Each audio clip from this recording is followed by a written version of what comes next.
Kad radīšanas darbs tika pabeigts, tad Bībelē teikts, ka Dievs iesvēta nākamo dienu kā svētu, kurā cilvēki atpūšas un godā Dievu kā radītāju, lai viņi nekad neaizmirst, no kā viņi ir atkarīgi. Radīšanas stāstā ir teikts, ka Dievs iepūta cilvēkā dzīvības dvašu, un cilvēks kļuva par dzīvu dvēseli. Un šī iepūstā dvaša tiek nepārtraukti uzturēta katrā no mums. Tā nevar mūsos pastāvēt bez kontakta ar radītāju, tāpat kā neviena elektriskā ierīce bez enerģijas avota. Lai kā cilvēks gribētu, viņš nevar šo dzīvības dvašu iepūst citam cilvēkam, kurš ir miris. Šo dzīvības dvašu var uzturēt tikai radītājs.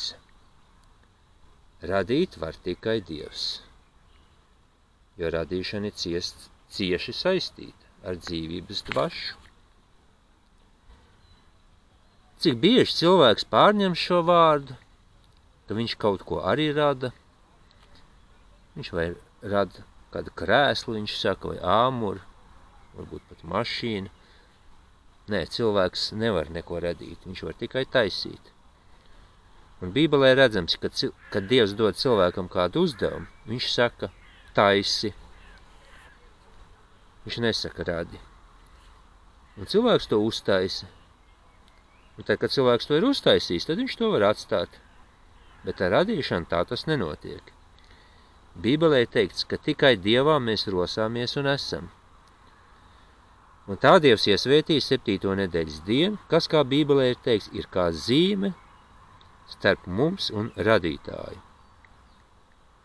Ar to mēs izceļam Dievu autoritāti mūsu dzīvē. Tā Dievs izveidoja šo nedēļas ciklu. 6 dienas strādāt, bet 7. diena ir svēta. Un to Dievs ierakstīja 10 bauslos kā 4. bausli. Tā ir svēta piemiņas diena. Un daudz kur kalendāros arī tā tas tiek rakstīts. Sabato, subota. Un Dievs nav devis nevienam cilvēkam to nomainīt. Tādas tiesības nav dotas.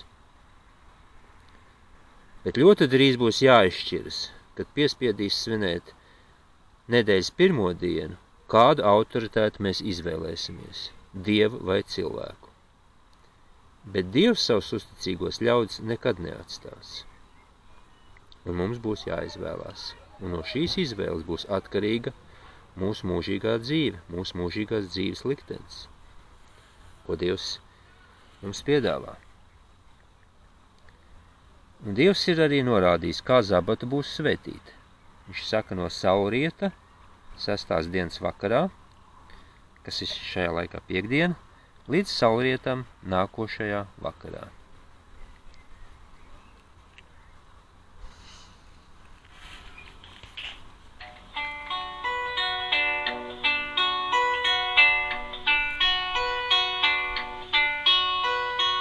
Piekdiena, vakars jau saulīte noriet, un krēsls klāj zemi šo sēdz.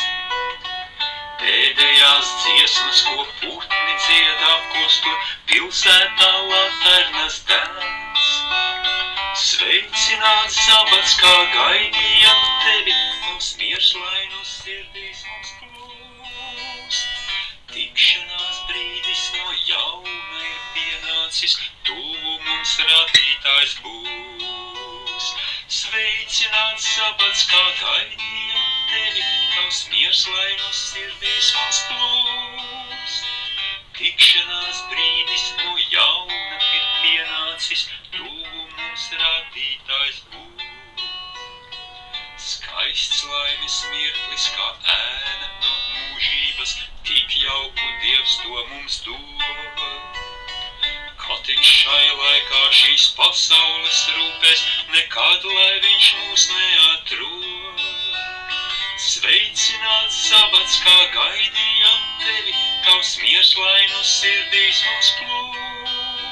būs, tikšanās brīdis no jauna ir pienācis, tuvu mums radītājs būs.